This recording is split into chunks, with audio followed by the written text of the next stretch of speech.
Jim or somebody else's Jim. I'm James, but I'll answer to just about anything.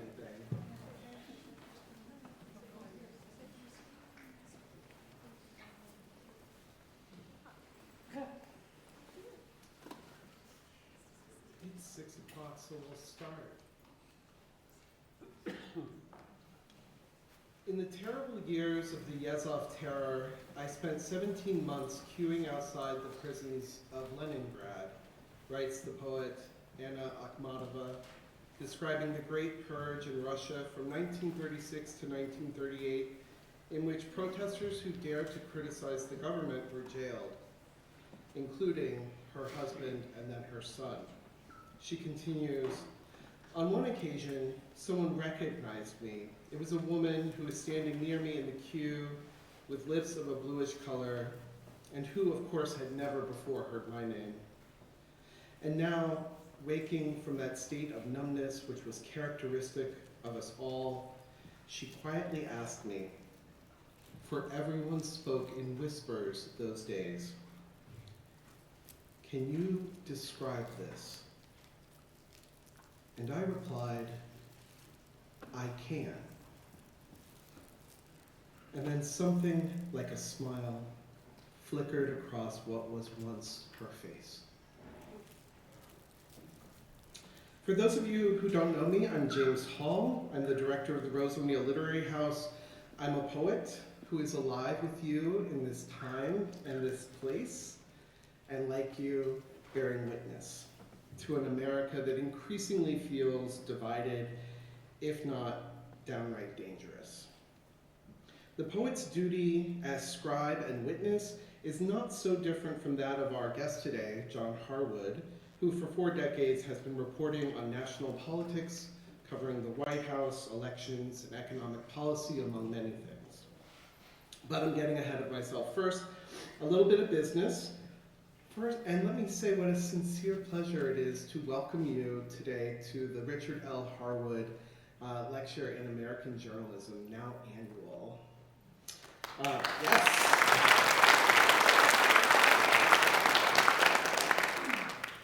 Please silence your cell phones and other electronic devices. After the conversation, there'll be an opportunity for question and answers. To ask a question, you'll need to leave your seat and go up to the mic stands, which you'll see on both aisles. There are people watching and listening from across the globe on our live stream, and so they won't be able to hear shouted questions. So if you would please send someone up to the mic if you can't get there, but please do use the mic. I also wanted to say thank you to the many campus partners and departments that have helped us organize and carry out this event. The list is truly too long to enumerate. We'd be here till 7:30 just for that. But please know I am grateful for your partnership. It truly does take a village. I also want to thank the Harwood family, particularly John, for agreeing to be this year's lecturer. And I'd also like to thank John's siblings, Helen and David, as well as their mother, B. Mosby at Harwood. Through the generosity of the Harwood Fund, Washington College has benefited from visits by some of our country's most prominent journalists and public servants. I'm also glad to announce that, thanks to the Harwoods, the fund will now award a new scholarship to an incoming Washington College student who will pursue the study and craft of journalism.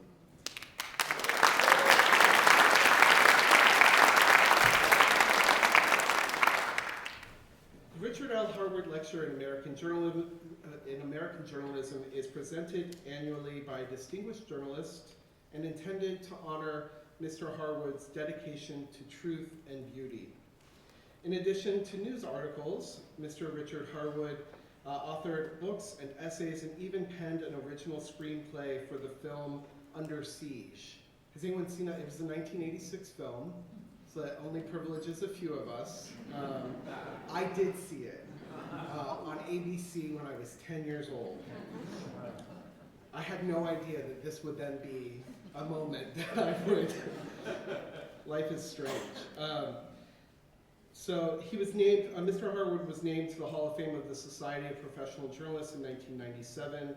When he passed in 2001, he crafted a distinguished 50-year career in journalism, 3 decades of which was spent at the Washington Post, where he was renowned as an exacting reporter who shaped the journalistic standards of his times.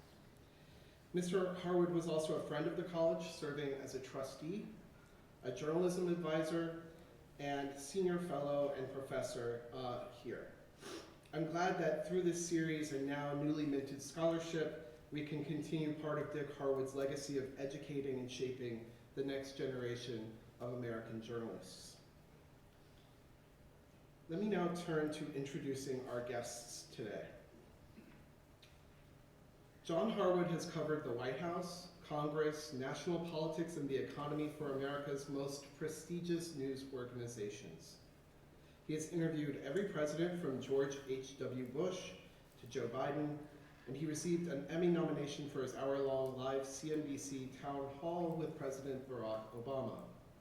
He spent a year as Nieman Fellow at Harvard. He was part of the Wall Street Journal's team covering the 9/11 attacks on New York and Washington, which won the Pulitzer Prize. For the New York Times and CNBC, he chronicled the financial crisis and the Great Recession. He moderated Republican presidential debates during the 2012 and 2016 campaigns. I remember watching those too. Prior to joining CNN in January 2020, he served as CNBC's chief Washington correspondent from 2006 to 2019. For CNN, Harwood covered the tumultuous final years of Donald Trump's first presidency. I wish we could. I'll stop that. And his 2020 election battle with Biden. He subsequently tracked the new chief executive's attempt to fashion and navigate a post-Trump era. This is Biden. He's the co-author with Gerald Seib of Pennsylvania Avenue, Profiles in Backroom Power, Making Washington Work Again. I can also recommend his live Substack column for Zeteo called The Stakes, as well as a recent podcast called Bedeviled. It's a great podcast. Mr. Harwood is joined by my colleague Roy Kesey, Associate Director of the Rose O'Neill Literary House. Roy is a translator and fiction writer. His most recent book, Lore, will be published in 2027 by Sarah Band Books. In addition, he has authored 2 short story collections, a novel, a novella, and a historical guide to the city of Nanjing, China. He's won an NEA grant for fiction and a PEN/Heim grant for translation, and his work has appeared widely in our country's finest literary venues. Please help me give a warm, very Washington College welcome to Roy Kesey and John Harwood.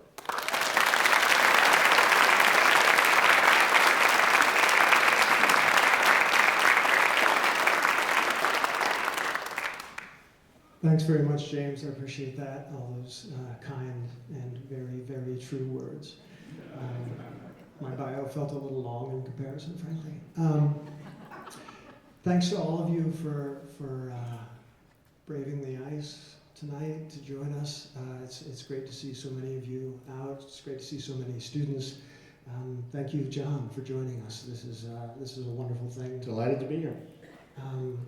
We're grateful, not just we at the Lighthouse, we, Washington College, are grateful for the support that you've shown the college, that your family has shown, not just the nature, or not just the degree of support, but the nature of it as well, supporting journalism and interest in public affairs at a time when that couldn't be more important. So thank you. One of our goals here at the college, and I'm going to quote from the mission statement, if that's all right, is to model and foment critical thinking, effective communication, and moral courage. We as a society have witnessed the atrocities that can happen when our leaders fail us in those regards, and we can take hope from private citizens without public title or role demonstrating those qualities. The topic of tonight's talk is how to know what is true and how to communicate that at scale in actionable ways. And it might be a little strange, but I think that's also to ask where we are and how we got here and where to go from here. How have the traditional sources of information and knowledge and wisdom been challenged in new ways over the past 10 years or so? Where do we go from here? And for, I think, us to look in the mirror as well, right? Because when we talk about sources of knowledge and information and wisdom, we're not just talking about journalism, although we'll focus on that tonight. We're also talking about explorers and scientists and scholars and academics. And it might be a good time for all of us to sort of look in the mirror and say, how have we failed to get where we are? How did we succeed, and how can we build on those successes into the future? Let's start off with some questions about where you're coming from. James hit the highlights of your resume, which could have gone on much longer. The work for the Wall Street Journal, for the New York Times, political analysis for PBS and NPR and any number of other acronyms. But I think a lot of the folks here tonight, I could be wrong, but I think a lot of them will recognize your name and face and voice most clearly from your tenure at CNN. And for my first question, I just wanted to ask, is there a particular story that you hit while you were there that you look back on and think, nailed it? Well, honestly, it was the very last hit I did on CNN after they had fired me. One of the things that my dad didn't have to experience in his career, and that I didn't experience in my career for most of it, was pressure from the top to tailor what we would say. And that's true in print and true in television. There was an era of benevolent ownership, if you worked for the right kind of news organization, where owners of the newspapers weren't only interested in making money, they were interested in creating a great journalistic product. And the same thing was true in television. That's changed over time, not only because of Donald Trump, but Donald Trump has accelerated it because the business of print journalism and television, cable and broadcast, are both in decline. That's what the digital revolution, the internet, has done. It has created thousands and thousands of sources of content. Audiences are fragmented, going to different sources of information. And so the ability to command a large audience and make a decent profit have just gotten much more elusive. You probably saw the news today that the Washington Post had massive layoffs that would have been unthinkable in another era. But to the specifics of your question, what happened at CNN with me was that I was hired there by Jeff Zucker, who was the chief executive of CNN. He had been my boss at NBC. And when I left CNBC, he said, come over here. I did that for 2 years, covering the White House. And then in February of 2022, he re-signed me to a new contract for 3 years. And a couple of weeks after that, he got fired. And the reason Jeff got fired was that the ownership changed at CNN. They were bought by Discovery, Warner Brothers Discovery. And there was a new management team that had a mission of trying to change the content on CNN in a way that was more accommodating to the right part of the spectrum, and specifically Trump. And so that did not have any immediate effect on me, and I kept doing my job during the course of 2022. But it gradually became apparent that they were going to try to change what was said on television.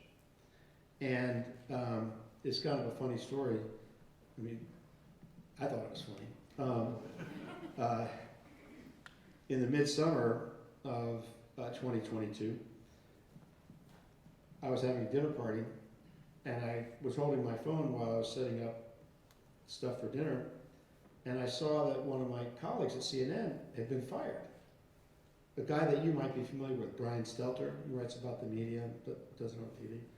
And I look at my phone and I'm like, oh my God, that's terrible. Why did they fire Brian?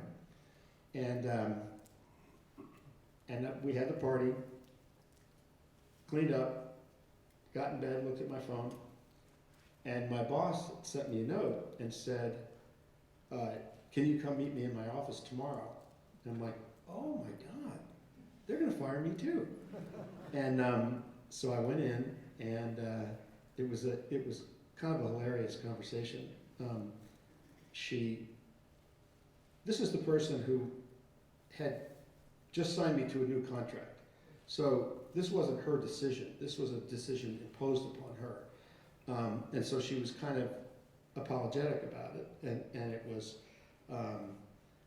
this isn't going to be a pleasant conversation, but your last day is 2 weeks. And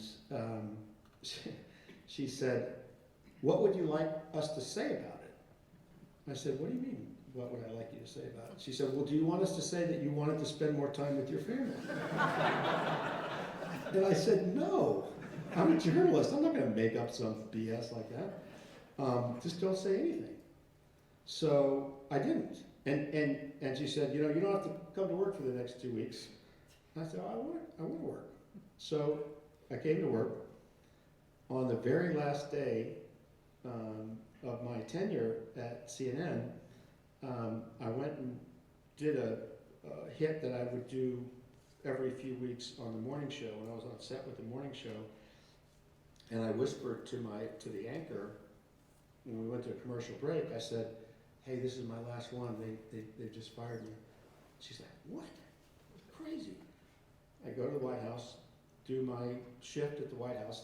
They have a bunch of White House reporters, and everybody takes a different shift. And Joe Biden, the night before, had given a speech about the threat to democracy that was posed by Trump and his movement. And so that show, the 11 o'clock show the next day, called, and remember, nobody knew at CNN that I had been fired, because I didn't tell a soul except family. And they said, would you come on and do some analysis of Biden's speech? I said, be delighted to. And so I went to the White House, and the anchor asked me a question. Said, Biden gave this speech about the threat to democracy. That very strong words. Are they backing off those words? And I said, I had a little riff that was 90 seconds or so. I said, no, they're not backing off their words. And I went on to say, the notion that he was talking about, the threat to democracy, is true. And that Donald Trump was a dangerous demagogue, and he had set supporters to violently attack the Capitol, and he promised to pardon them, or said he would. At that time, he was saying, I might pardon them. And that was a pretty clear indication that he was not accepting the will of the people. And anyway, so the stories have been circulating in the media that CNN was, going more right. So as soon as I made that riff, people on Twitter immediately started saying, oh my God, he's going to get fired for saying that. And so, anyway, I walked out of the White House, and I told them all I was going to do was send a very simple text and say, this was my last day at CNN, pleasure to be there, good luck to my colleagues, look forward to what's next. And then when I sent that, then they said, they did fire him after saying that. And the management was all upset. You know, were you trying to make us look bad and this and that? I wasn't. I had said almost the exact thing, word for word, on Brian Stelter's show about a month earlier. And that was the thing I'm proudest of. And I think if you go back, it's easy to find on Twitter, or X, if you like to call it that. I am very proud of that riff. Can we get a round of applause for that?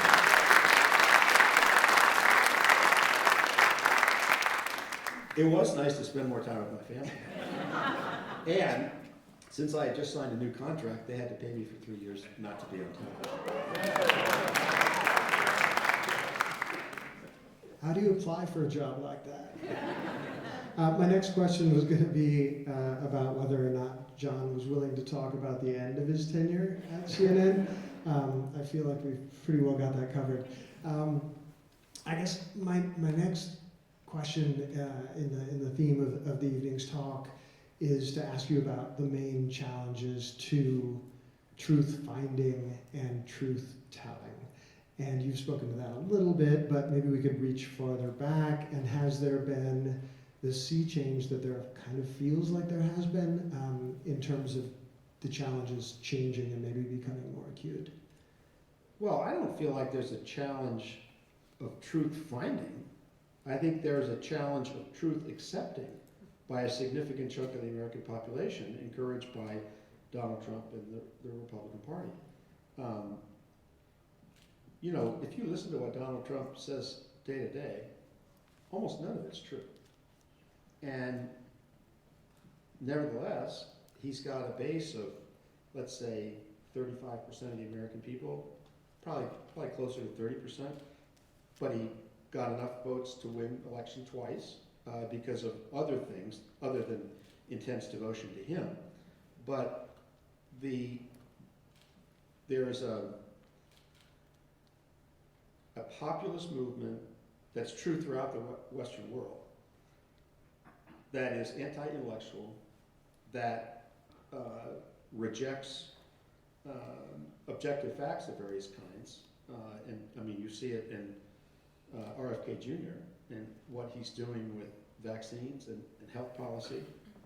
I mean, it's absolutely crazy. And yet, there are a whole lot of people who believe that. And it's a difficult situation that I think is exacerbated by the fact that the changing demography of the country, the fact that we're on our way to becoming a majority-minority country within 20 years, has terrified a certain percentage of the American population, and a high overlap with the MAGA base, and they have reacted in extreme ways to that. And part of that reaction is rejecting facts on the ground in the United States. I have to say, I didn't think it would get. I knew Trump was dangerous in 2016, and he did some damage in his first term, and I knew he was going to be dangerous if he was reelected to a second term. I did not realize it was going to be this bad. It has been worse than I ever could have imagined.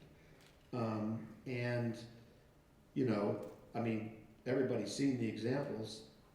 Kristi Noem says, we stopped a domestic terrorist who was trying to kill a large number of ICE agents. Well, that's absurd. And anyone with eyes knows that.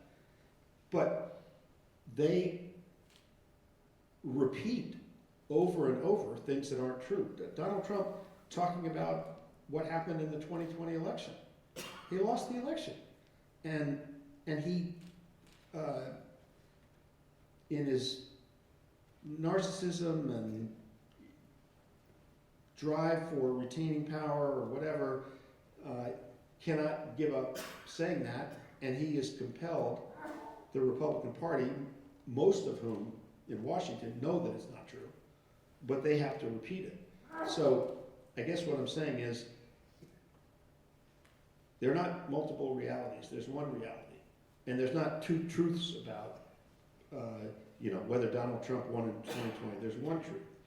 The problem is, a lot of people do not accept it and take their cues from people who don't want to accept it.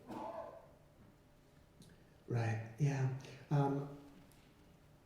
I was thinking about lies. I think about that a lot. I'm a fiction writer, so I think about lies a lot. And usually the goal of a lie is to convince someone of something that isn't true. But when they come this steadily and are this easily and instantly disproven, it feels like they're doing something else, right? Do you want to comment on that? It feels almost like a loyalty test or something. Well, there's a loyalty test. There's also a dominance test. Donald Trump has a craving for dominating people he interacts with. And if you baldly assert something that everyone knows is not true, that is a way of saying, I don't care if you think it's not true. I don't even care if it's not true. I'm saying it, and I'm going to use that for my purposes. That's how I interpret it. And they do it until they can't make it stick. And it was, Minnesota has been an interesting test of that, because they were trying to brazen their way through it after Renee Good, and that was bad enough. Alex Preddy was worse, and the heat they took for the actions that their agents did and the lies that they told about it created blowback that they didn't anticipate. And so they have had to moderate. Trump's mantra is always never acknowledge a screw up. They had to send Tom Homan out to acknowledge the screw up. And Trump even has hinted at it, because Trump has never been a popular president. His numbers have fallen since he's been president. And I think they were worried that it was going to get to a level that was debilitating. And, we'll see whether the adjustment they made, A, is real, because that's clear that it's real. And B, if it is real, does it have an effect in arresting the erosion of his political strength? We've got a midterm election coming up in a few months. It is almost certain that that will produce a very strong electorate for the Democrats that would give them control of the House, possibly the Senate. And you see the awareness of that from Trump and the people around him. And so you get more of the noise about taking over the elections and sending the agents down to Georgia to seize ballots.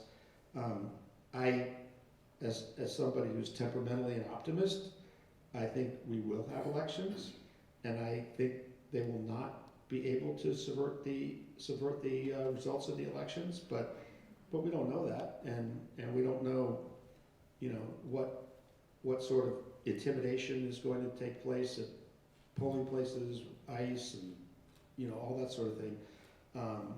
But I think we're facing a real test of the country right now, and people have to decide what kind of country they want. And I think most of the excesses that have taken place since Trump began his second term have been recognized as excesses by the American people. And so we'll see whether they're able to express their will in a way that translates into the outcome of the election. Right, yeah. That is a source of hope. I saw this morning also that they're pulling 700 ICE, the CBP agents from Minnesota. Let's talk about Minnesota for a second more.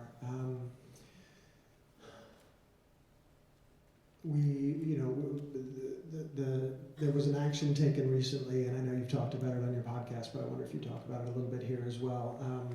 Journalists arrested, people I assume you know, not as the result of bearing witness to a protest, but not during the protest. It wasn't a big sweep where a journalist might get confused for someone else and they get picked up along with everyone else, but days later. And I'm wondering if that represents some kind of change. Yes, and I think it's, a couple of months ago, they sent agents into the house of a Washington Post reporter on the argument that they were trying to figure out the source of leaks. Nothing's happened to her since then, but that was set off alarm bells through the industry. With this arrest of Don Lemon, my interpretation of it is that it represents a couple of things. One is that while Trump is trying to ease the backlash and speak in a different tone and have his people speak in a different tone, maybe change how they operate. Again, it's not clear how much they're going to change that. He needed a way to tell his base that he wasn't surrendering. And I'm still tough and I'm still going for it. And arresting Don Lemon and Georgia Ford was a way for them to send that message. It was in a church. Never mind that ICE has been doing roundups of people outside churches themselves, just different kinds of people. And I think they were trying to send a message. I think it's also not irrelevant that Don Lemon's African American, and the overarching project of the Trump administration, I think less at the visceral imperative of Trump than of Stephen Miller, but Stephen Miller's using Trump to pursue his vision, and Trump may vaguely share it, is to make the country more white. And so I think that's a relevant fact to why they arrested Don Lemon. The charges will go nowhere, like so many of the legal actions that the Trump administration has taken. They know that they're likely to be slapped down in court, but it intimidates, it discomfits, it costs money for lawyers, for people who are targeted with this kind of stuff. But the way that they have corrupted the rule of law is so extreme that, again, the more they pursue stuff like that, the more vulnerable they are to losing support. So, Don Lemon's arrest is not all that different from the threat that Federal Reserve Chairman Jay Powell is going to face criminal charges for absolutely nothing, for some claim malfeasance of a rehab of the Fed building. I mean, it's absurd. And Trump, directing the Attorney General to file criminal charges against, political adversaries, XYZ. I mean, these are things that aren't even close to the line. They're way over the line. And, he's trying to impose his will. Right, yeah. Yeah, I've been thinking about things that are way over the line as well, and thinking about the title that we gave this event. The Franklin quote is fine, right? That works perfectly well. I'm not thrilled with unsettling, right? Truth in unsettling times, because I feel like we left unsettling in the rearview mirror years and years ago, right? Unsettling is when I go to the supermarket and they don't have the regular milk and I have to get soy milk, right? That's unsettling to me. or like pickle milk or what, I don't know. So yeah, we're way past that, and the alarm bells have been sounding for quite a while. I'm curious about how you are working on these stories now, since you left CNN. You obviously continue to do journalism, and I wonder if you could talk a little bit about how you go about that now, and the pros and cons of working independently versus network news. Sure. Well, I'm an independent journalist, like many people who had worked for large organizations. I had a little hiatus there for a while after leaving CNN because completely out of the blue, at a routine annual physical, don't skip your routine annual physical, I got a diagnosis of leukemia and immediately began treatment at Johns Hopkins, got a bone marrow transplant for my daughter, which has been completely successful. I think I'm cured of the disease. But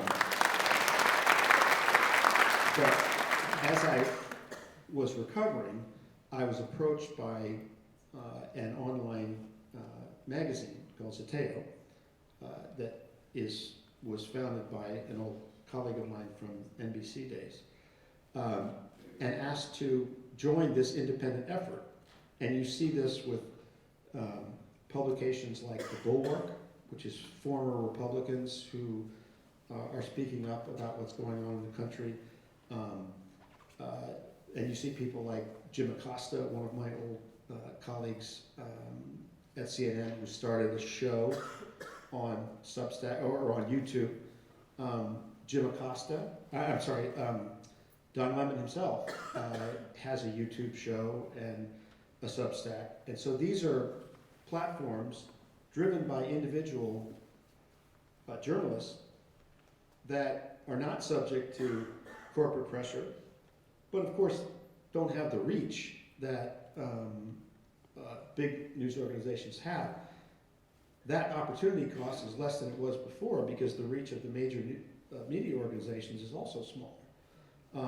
But what I do is I write a weekly column and I do a weekly Substack Live interview with the newsmaker. And all of us are trying in independent journalism to figure out ways to disseminate the truth and make it work financially. Now, I have a little bit of a luxury in that, you know, I'm not retired, but I'm retirement age, so it matters less to me whether I have a job or not. And there are a lot of younger people who are trying to make their way in this world as independent journalists.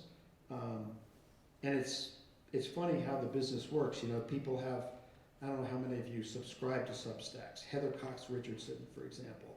She's the #1 person on Substack. Tremendously successful historian. And it's great for me when I interview her on Substack Live because we get a big audience. But the way these things work is you try to get people to subscribe, and then especially if you have to make a living from it, you then start trying to get people to pay for it, which is harder. It's easy to get people to click yes on signing up if it's free. It's harder if you're trying to get them to pay, and then see how you can build a paying base that way. A few people have done extremely well. Most people are trying to do well. But I'll give you an example of the reach. So I did a Substack Live interview with Paul Krugman, the economist whose work you may be familiar with, wrote for many years for the New York Times, Nobel Prize winner. And we did a live interview, lasted about 30 minutes, and our audience for that was 10,000 people. Now that is a large audience for a Substack Live event, as it happens live. But that's only the beginning of the dissemination of that product. So after I do one of those events, Zateo will then send that interview out to all of their subscribers. There's 600,000 of them. That includes paid people and free people. But they will put it behind a paywall so that if somebody who's not a paying subscriber gets it and says, oh, I want to watch that, they have a thing saying you need to pay. You need to, become a subscribing member to do that. And so that's how they build. Audiences. And so they kind of milk that for a while. And then a couple days after that, they put it up on YouTube for free. And so my interview with Krugman has gotten 1 million views on YouTube. So it's sort of 10,000, a little bit more, and then it gets bigger. And so there's an ecosystem developing that is trying to build up the reach of independent journalism. All journalism individually has limited reach, but we're trying to figure out if there are new ways of getting information out that will allow the business to sustain itself at a time when the Washington Post is laying off tons of people, and CBS is laying off tons of people, and many other news organizations are doing the same thing. Interesting. And are you able to advertise on the YouTube channel? Make a little bank on that 1 million views? Honestly, I do not know. I've never watched any of my interviews on the YouTube channel. Doing it once was just fine with me. I think YouTube does have some advertising, but I'm not sure if that's true of the Zateo YouTube channel. So I don't know. Yeah. No, I was thinking independent journalists could certainly make use of that. You probably all don't want to advertise like typewriters or whatever, but. Right. Okay, so. But it's one of the challenges of that independent journalism thing is that, the advantage of subscribing to the New York Times, let's say there's 20 people, a few columnists, a few sports writers, a few international correspondents, a few political writers, book critic whose work you like, you want to see. You get one subscription and they all come with that. It's bundled. Now, if you want to subscribe to those 20 people, in many cases, not the same 20 people, but there may be 20 people on Substack whose work you like, but it's not really feasible to ask people to subscribe to 20 different people. And so how that situation evolves, whether there's a new way of aggregation that will be profitable, is something that we have yet to discover. Right. Yeah, we could get into the way forward for newsrooms in terms of business models in a little bit.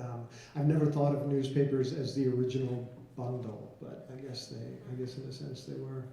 And it preceded what happened with cable news. I started, cable news became a huge force in American life, probably in the 1990s. That's when Fox News was founded, that's when MSNBC was founded.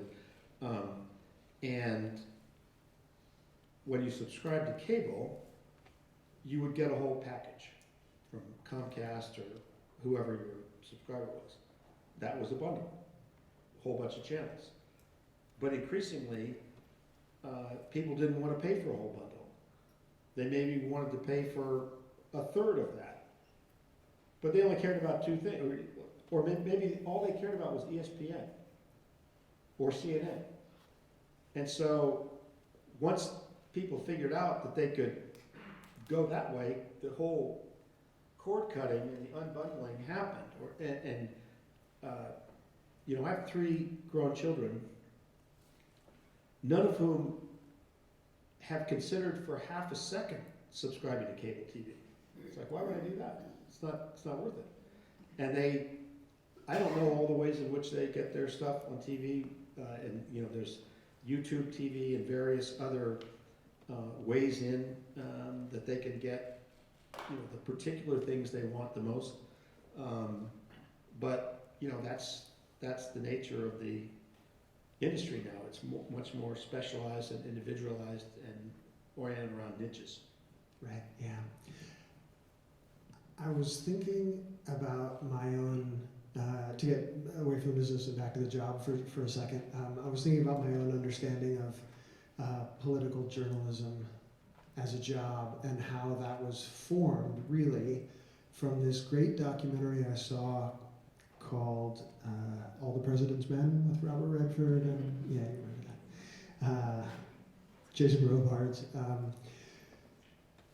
What does someone like me who's outside of the business not understand about the job of political journalist or get wrong about the job of political journalist, given my background? You mean independent of the business aspects? Yeah, the day-to-day. Oh, I don't know. I mean, I've done this stuff for so long, I'm trying to think about what would be not obvious to you, but, covering politics and government has been about being present at events. So if you're covering Congress, you're on the Hill every day and you're running around talking to lawmakers. If you're covering the White House, you're at the White House, although you don't have to be, because people at the White House don't have that much freedom of movement, and much more often you get somebody on the telephone rather than getting them physically at the White House. And in campaigns, you go out and travel with candidates. And so, there's a major shoe leather aspect to the job that I think is intuitive to most people. I think one of the things that's changed and changed the business of, say, political reporting during the course of my career is that, and it's not just political reporting, it's sports reporting too. Usually, because of radio and television, and now social media, people know the outcome of the event you're talking about. So you're not giving them that news. You're trying to tell them what that news means. That's what you add. I mean, I remember my dad once pointing out to me, which I hadn't really paid attention to. You notice that in the lead paragraph of stories about NFL football games, they never have the score, because everybody already knows the score. So that's not new. You're trying to tell them something about what happened in the game. And the same thing is true of political reporting, that you're trying to provide context and meaning and analysis. And the imperative to do that increases as you get older in your career. And this is one of the things that happened with me. In the traditional path of somebody working for a big newspaper, you either try to climb the management ladder and become the editor of the paper, or you look for more outlets within the paper to express the things that you've learned, the context you've understand that you didn't understand when you were younger, the broader perspective, the historical background. And so my job moved during my career from reporting election results to analyzing election results. And that same thing was true on television. And what I was being paid to do on television is to tell people the significance of the event that we were covering and what caused the outcome that happened.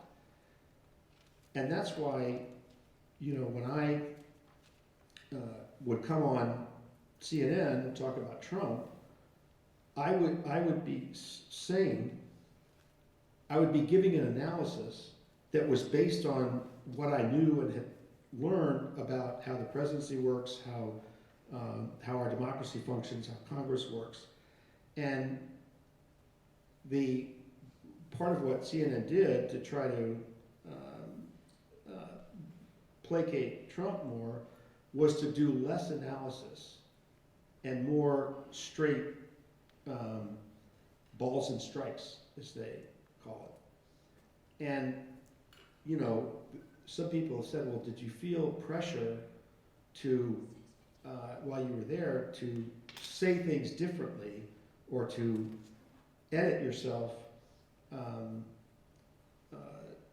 when talking about whatever was happening in the White House? And the answer is no, because for me, at this point in my career, having covered this for a long time, the value that I add is that I have seen this stuff many times before. I can say what it means. I can put it in context. And if I can't do that, why do the job? I mean, what is my function? And so I would have done that even if somebody had said to me, if you say that, you know, you're going to get fired. That wouldn't matter to me, because that's what I do. And if I can't do that, there's no point in me having a job.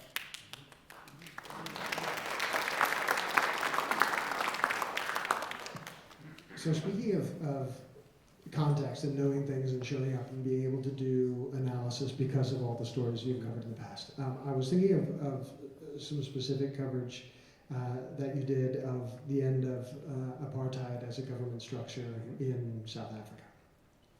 And I was thinking back, at that moment I was a student in England, and in a series of months we saw apartheid as a government structure crumble. We saw the Berlin Wall come down. We saw totalitarian governments fall across Eastern Europe and in many other places. And I remember thinking, guys, we did it.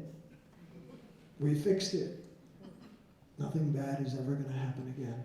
I may have been wrong. I wasn't a very good student. My question about that is there anything in your in the reporting out that you did on apartheid in South Africa in the late 80s that speaks to our moment now, perhaps to include a discussion of the prominence of certain South African-born oligarchs living in the United States? Yes. Oh, Elon Peter, and Peter and David Sachs. There's actually kind of a list. Yes, I think they are relevant. First of all, the overlay of race and whites being in charge and wanting to stay in charge. That obviously was the motive force behind apartheid, and I think we're seeing some of that play out here. I thought it was an unbelievable miracle when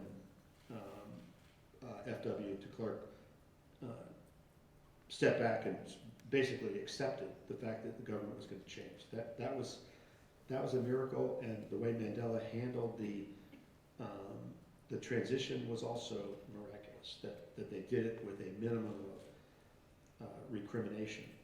But that happened after I was there. When I was there, what I was seeing was some of the same things that I'm seeing right now. That is to say, secret police, seizing people, taking them places where their family didn't know where they were. I once interviewed the guy who later became the Treasury Secretary of the South African government.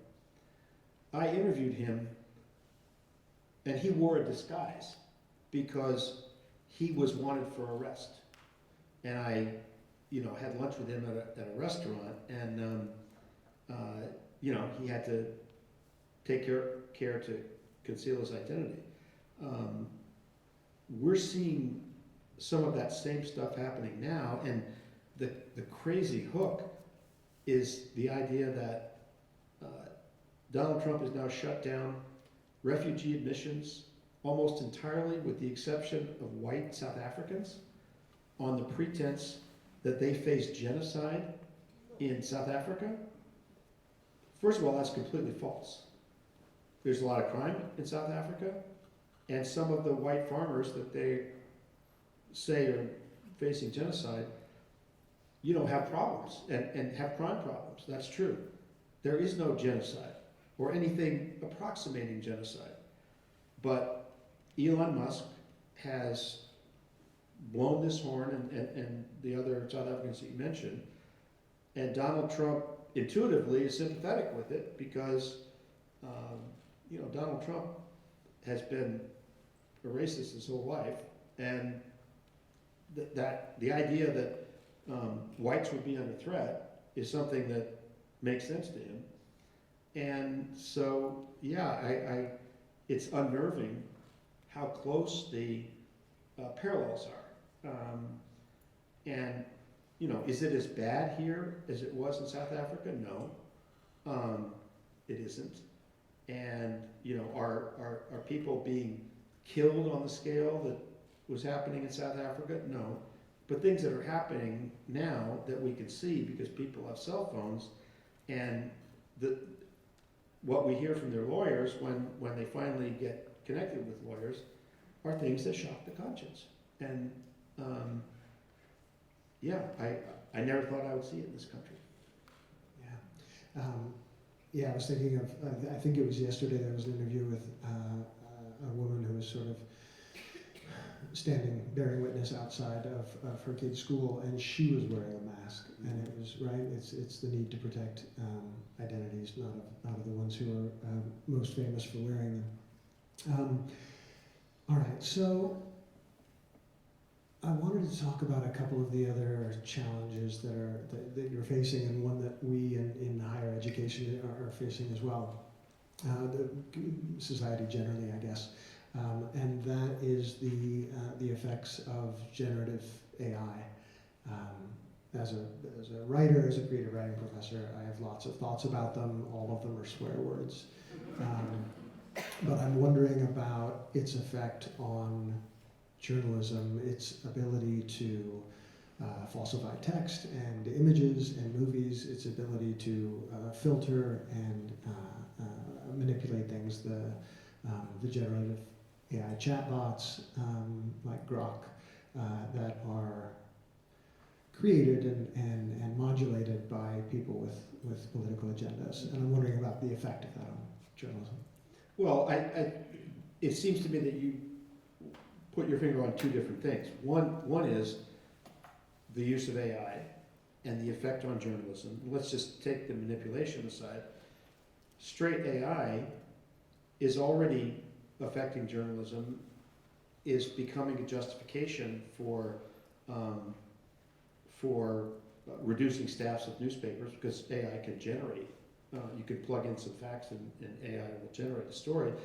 And in some, it probably would function fine. Like, there are a whole lot of business and financial reporters who, when earnings statements come out from companies, look at the statement and then assess the meaning of the statement. AI can do that stuff, just like it can do a lot of drafting of briefs for rote legal tasks. So I think there's a potential for significant job displacement. There's also a potential that if we can figure it out, that you can make AI complementary to other functions.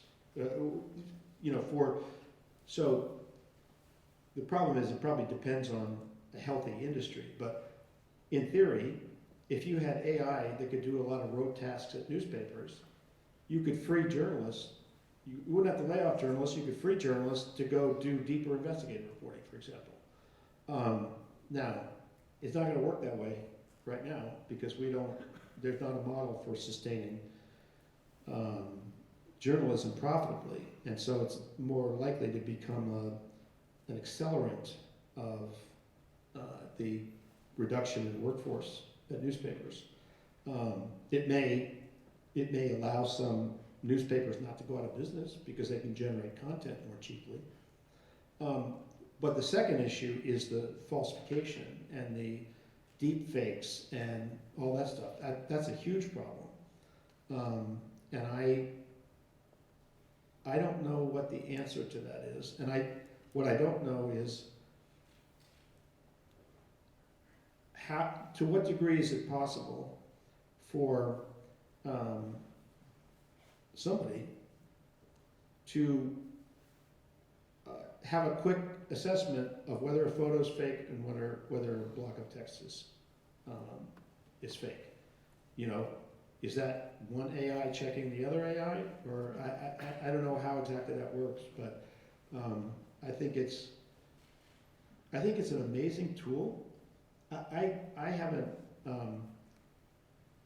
used it all that much until very recently, and it's astonishing how fast stuff can come up. Now you need to check what they say to the extent that you can to make sure it's accurate, but it's incredibly powerful. And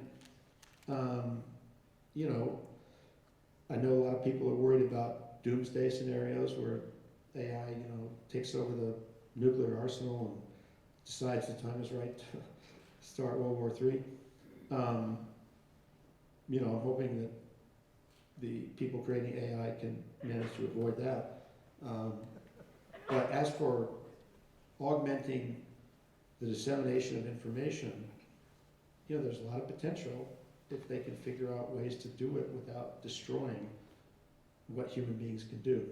I'm very sympathetic to those of you in universities, though, because I've heard that here and there you can find a student who uses AI to maybe write an essay or something, and I don't know what the hell you're doing with that.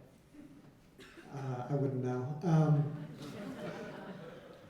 Yeah, so we all saw that other documentary, Terminator, and I'm a little afraid that some people got the wrong idea about who was the hero in that film. That seems problematic. And AI checking itself is a fascinating little loop. There's as an author, obviously, the whole thing is built on plagiarism, and I, you know, my books got caught up in that as well. Yours probably did too.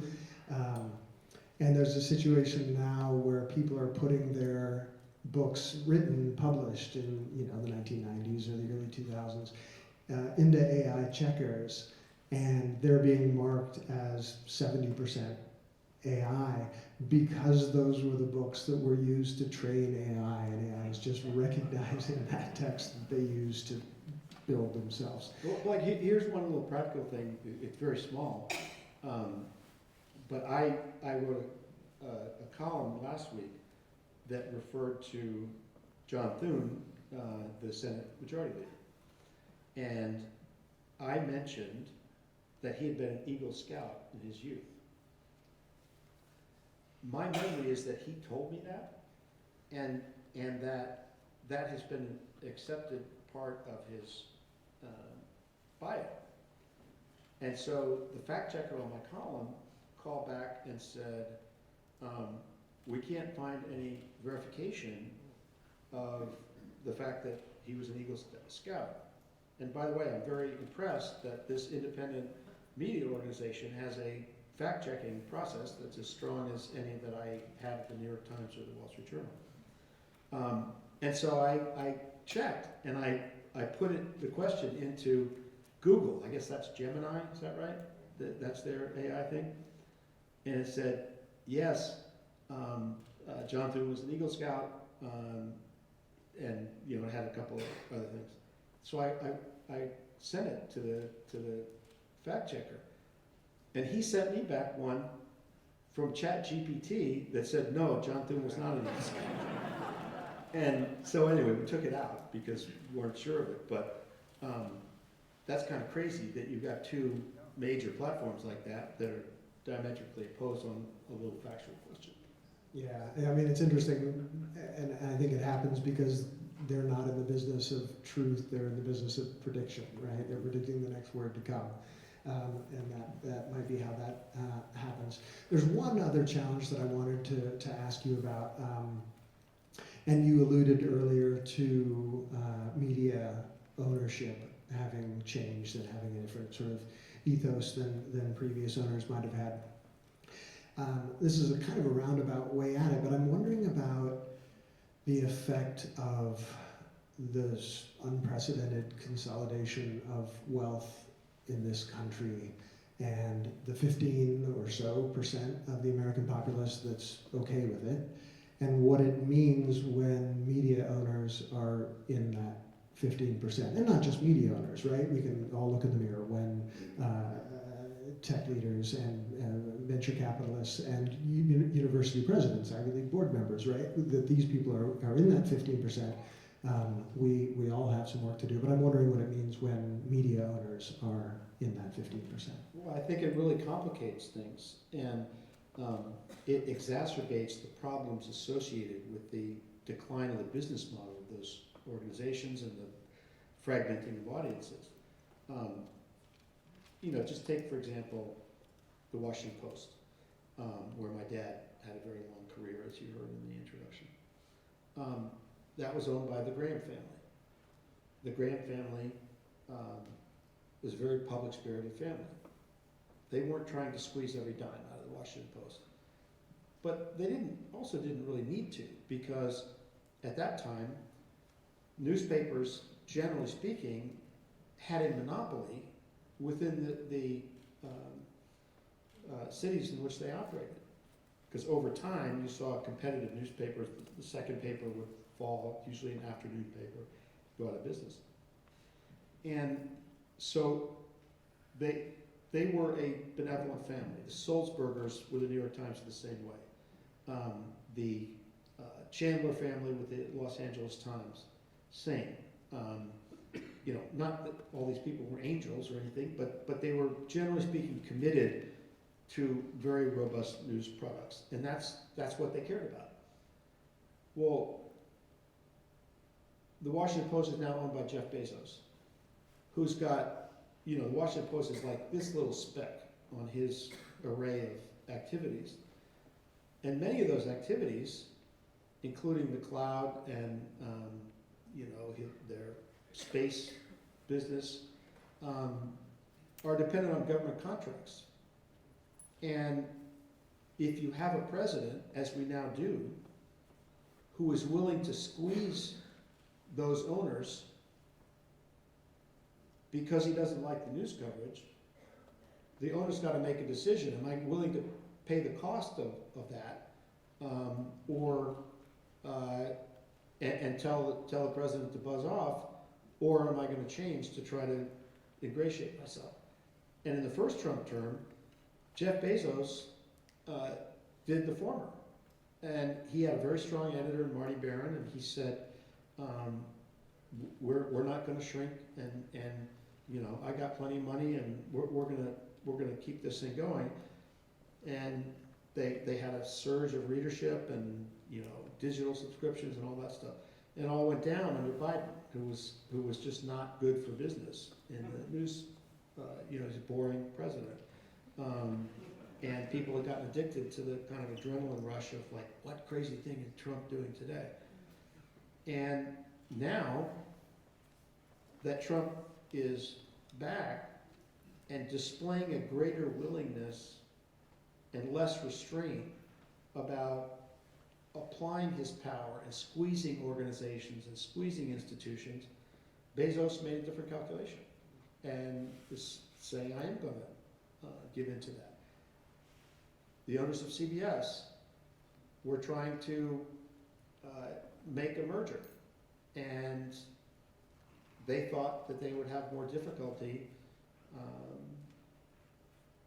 getting approval for that merger if Trump was mad at them. And so they have changed CBS in a way designed to make it less, not zero critical of Trump by any means, but less. And so that Trump is shaping coverage that way because the business interests say, I want my deal to go through. And that's a pressure that was unfamiliar to me and unfamiliar to most of my colleagues for a very long time. But now it's baked into the cake as part of the deal. Right. And some of these owners are so very, very wealthy that they don't care whether it's making money or not, right? It doesn't matter to Bezos if the Washington Post makes money. I mean, he's cutting sports coverage. That's one of the ways to actually make money, right? In journalism. There was a statistic put out today is people were lamenting the huge layoffs at the Post, and the fact that, you know, Jeff Bezos could take the money between his sofa cushions and finance the Washington Post for 20 years. Somebody looked at the amount of money that Jeff Bezos has, $250 billion, I think, and calculated that if Jeff Bezos got up every day, took a stack of $1 million and set it on fire, he could do that every day for 693 years with the money that he has. So, can he afford it? Yes, he can afford it, but he doesn't want the hassle and he doesn't want to spend it. It's not about money. The Washington Post finances, it's about all the other stuff. Right. Including the, was it 75 million that he spent to finance the Melania documentary? Mm-hmm. Yeah, that one actually is a documentary. The others were jokes. I was joking about the other ones. All right, some of this is pretty dark stuff. I wonder if there are independent organizations or journalists that you would want to give a shout out to, or particular stories from other independent journalists that you've seen lately that you think deserve a wider audience and we should all go home and read tonight or watch. Well, there are a bunch of them, but let me say, I don't dismiss the journalism that's being produced by what they call legacy media, corporate media. The Washington Post has continued to do great work, and I think there will be great work that's continued to be done at the Washington Post, even as the paper shrinks. It's just there's going to be less of it. I think given the nature of our economy now, we're in a situation where the winner, number one, all the rewards flow to the top. And that winner is the New York Times. The New York Times has the ability, through the breadth of its activities, everything from the puzzles and the cooking stuff and all the lifestyle things that they do, while also financing the international coverage and the domestic coverage and the arts coverage, and they do great stuff. It's a great newspaper, and so that's there. But you know, people like, try to think of the Substacks that I subscribe to. Matt Iglesias is one. I don't know how many of you read his stuff. He's sort of center-left guy who before worked for the American Prospect. He worked for Vox Media. Very smart guy. He's been extremely successful in what he does. I think Krugman continues to be a very sharp observer, not just of economic events, but of other things. I'm trying to think of who else. Oh, Judd Legum has a Substack called Popular Info. Judd's a young guy who grew up in Annapolis, who, as a guy, built up a huge following that all he does is investigative reporting. And he was so successful that he's been able to build a team. Those are examples of things that I think are worth paying for and subscribing to. My friend Terry Moran, who you might have seen got fired from ABC because he spoke very harshly, very accurately in my opinion, but it was harsh because harsh was justified, about Stephen Miller, has now become an independent journalist and has a very well-written and well-reported and literate Substack that he does. The People on the Bulwark, that was founded by my friend Bill Kristol, who, crazily enough, I got to know him as a conservative Republican who was shooting at President George H.W. Bush from the right while he worked in the George W. Bush, H.W. Bush White House. And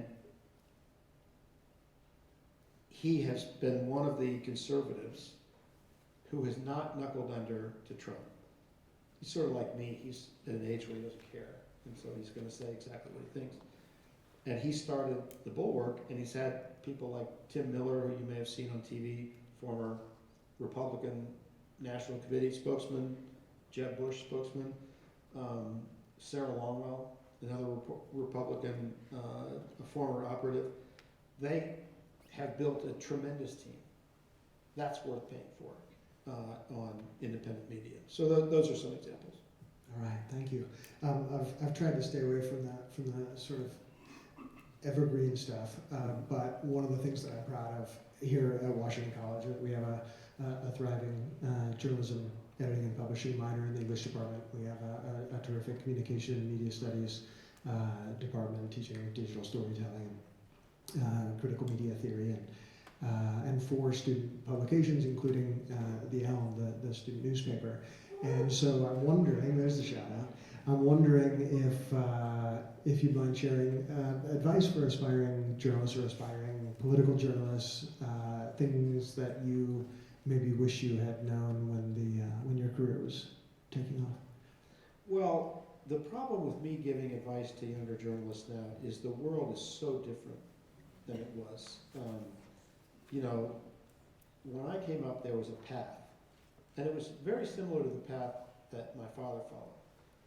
You would start at a moderate-sized newspaper and try to learn what you were doing, and develop some level of competence, and have enough repetition, and that you were confident in what you're doing. And if you did that, you were able to impress people at a bigger newspaper, and maybe a bigger one after that. So my dad went to Vanderbilt, started out at the Nashville Tennessean, got hired by the Louisville Courier-Journal and Times, came to Washington for them, and then Ben Bradley became familiar with his work and hired him to the Washington Post. So that was a path. When I was coming up, it was similar. You tried to do what you tried to show a little interest throughout your career. Maybe you work on your high school newspaper and your college newspaper, get an internship during the course of your college career. And that is exactly what happened for me. I got an internship at a newspaper in Florida called the St. Petersburg Times. It's the Tampa Bay area. It's now called the Tampa Bay Times. And I was very fortunate. I was privileged to have a father who was in the business, and the editor of the paper in St. Petersburg was one of his old colleagues at the Washington Post. So I did my summer between junior and senior year, and had a successful summer, and they hired me after I graduated, and I spent 12 years there. I had a fellowship at Harvard, as they mentioned, for a mid-career journalist. I was conceived on my father's fellowship at Harvard, and so I had a little bit of a legacy thing going on. And my first child was born during my year there. And after that, I went to the Wall Street Journal. So that's like a stepping stone. First of all, many of those stepping stone outlets don't have any jobs. They're shrinking. It's very hard to break in there. You also have, and I've seen this over the course of my career, people being less willing to take those steps at the bottom rung and climb up.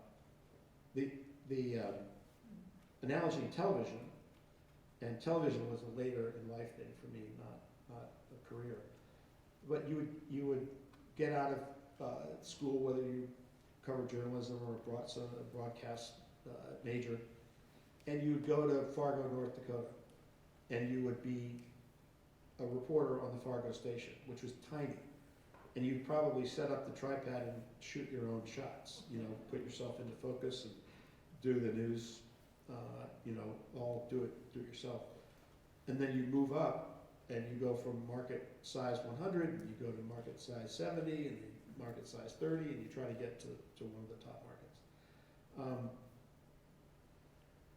I mean, I do get asked about by young people about advice, and it's hard for me because I don't know what they're facing. What I would say is that I think it's still true that demonstrating that you really want to be in the business, and it's not some casual thing that you're coming up with at a point because you need a job, that is important to people, to news organizations, to show that you really care about the work.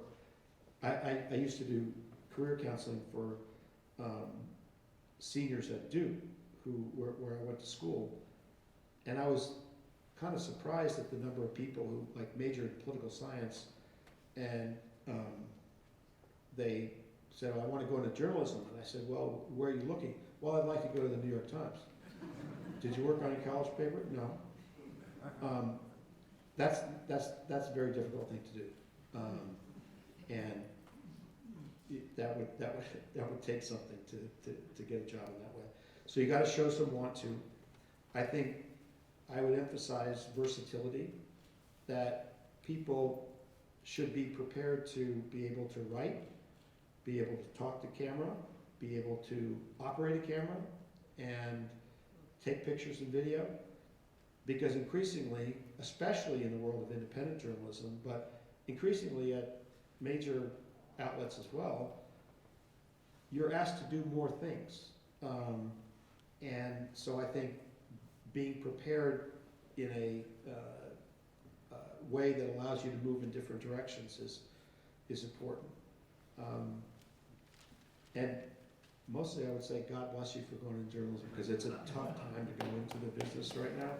And what gives me hope is that there are people who are willing to do that, even though they know how difficult a time it is for our business. That was not something that ever crossed my mind when I got out of school. I looked at the big news organizations and assumed that those were permanent structures. And what we're learning in the last few years is very little is permanent unless people make it permanent, and stuff can be destroyed pretty quickly.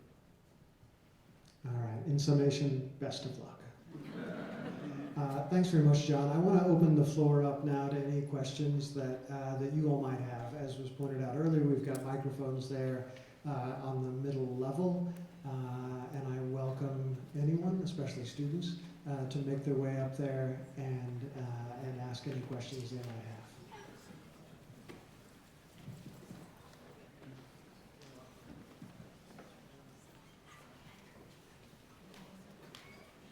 Hi. A while ago, you spoke about an anti-intellectual movement that you've seen kind of sweeping across the globe in the last decade or so. I was just going to ask, do you believe that was inevitable, or do you believe that was brought on by a set of events or a set of people? I would ascribe it to a couple of things. That in combination changed the world that many people grew up thinking was permanent, like I thought things were permanent. The nature of the economy changed. And so the expectation that people had at one time that they could, after graduating high school, not even going to college, get a good paying job and be able to support their families that way. That's become a lot more difficult, and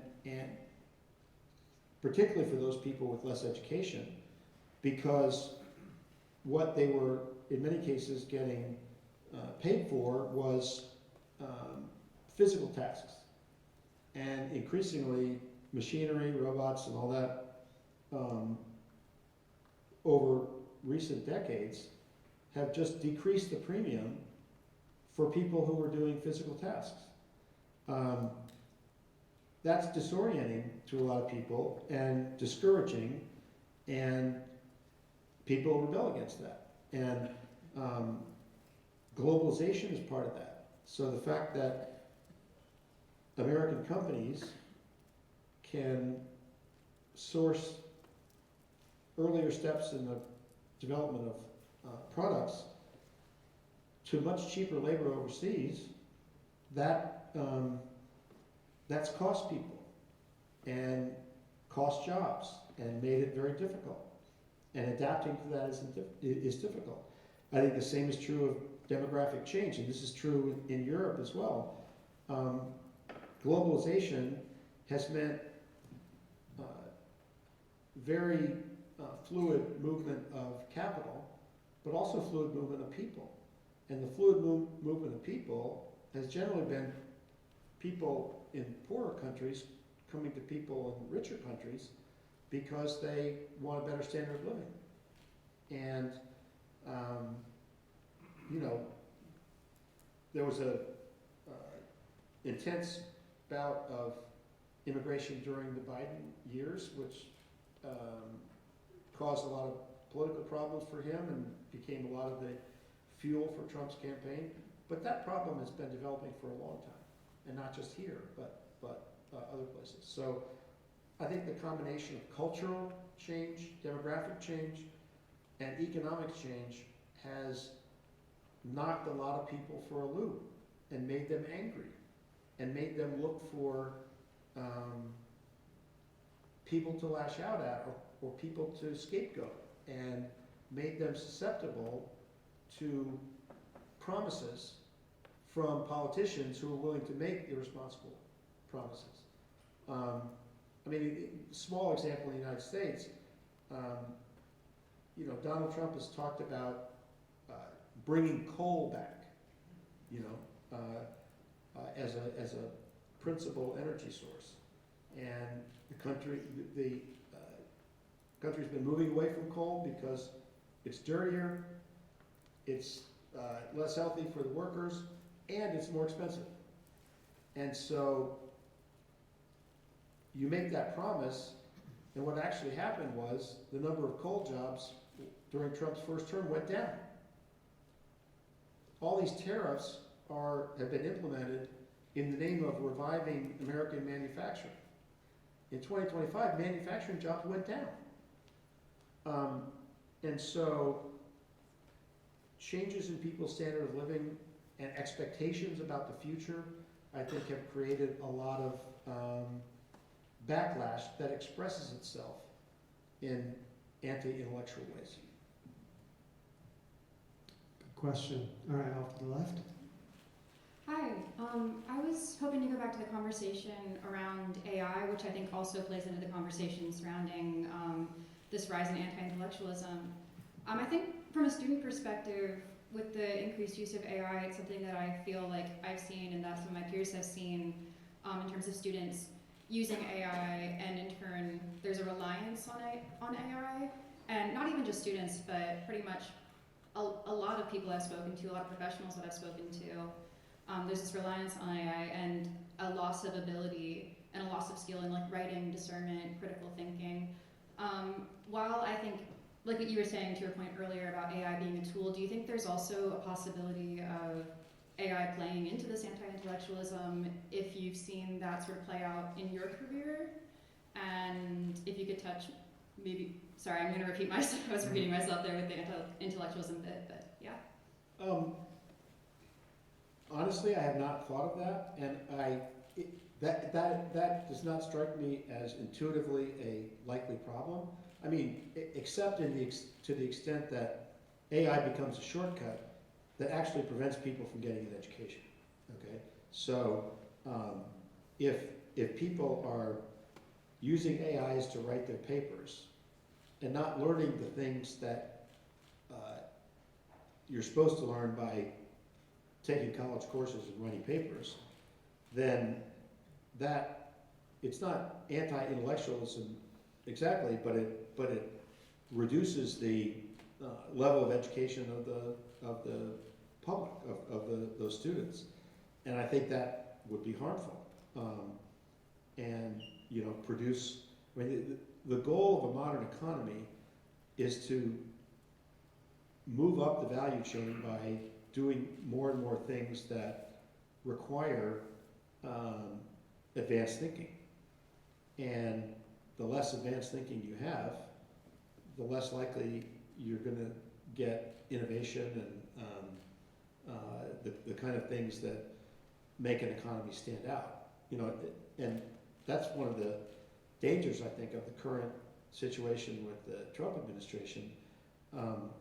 They're, as part of their crackdown, they want fewer foreign students coming to the United States.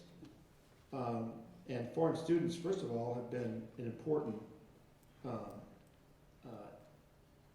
purchase of American products. That's a plus for our economy, but it's also a plus for our economy if their intellectual products become part of our economy. And the less of that we have, the worse off we're going to be. The less scientific research we have, the worse off we're going to be. So all those things are counterproductive.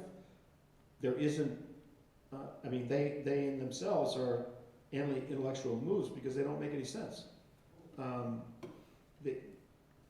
The only sense they make is if you're somebody who, to the young man's question over here, if you want to kind of smash the system because the system has failed you, that's the logic of it. But that's not an intellectual principle. All right, do we have one more up over there? That's going to be the last question. We have here at Washington a burgeoning comprehensive program in critical thinking and ethics. It became apparent to me during my 50 years in pediatrics that the problem is not so much the people who tell the lies as those who believe them, as you said. How do you think, in the long term, because this is not going to solve the problem tomorrow, such a program to teach people how to look at these issues contextually and correctly will solve these problems like the village idiot? Well, I mean, every little bit helps. I mean, drops accumulate. And I'm sure you're seeing this play out in the vaccine question. Sure. We're having measles outbreaks. Funny thing, when you get a bone marrow transplant, it wipes out your immune system. I'll tell you two funny things. This isn't really journalism, but it's kind of interesting. It wipes out your immune system, and so you have to retake every vaccine you ever had in your life because you don't have protection against any of those diseases. I've had 21 of the 22 shots that I have to take. The one that I haven't been able to take is measles. And so I've been kind of worried, like, I need to get that vaccine before Bobby sends the measles epidemic to my house in Maryland. And fortunately, I'm getting the shot next week.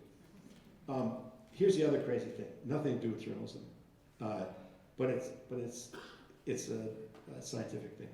When you get a bone marrow transplant, you acquire the DNA of your donor, okay? So I now have my daughter's DNA. And if they tested my blood, it would say that I'm a female, and the markers would be the same as her markers.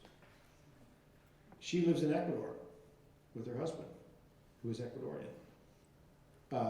In Ecuador, there was one prenatal test that she wanted to take that was not available in Ecuador. She called Johns Hopkins and they said, your dad can take the test for you. And so they sent me the test tube and I spit in the tube and that was her test. Crazy? I think we're going to end there. Thank you. Round of applause for John.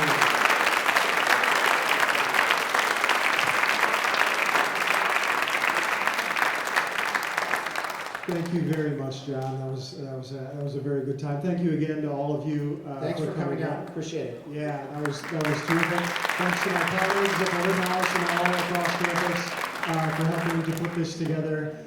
Be safe. Good night.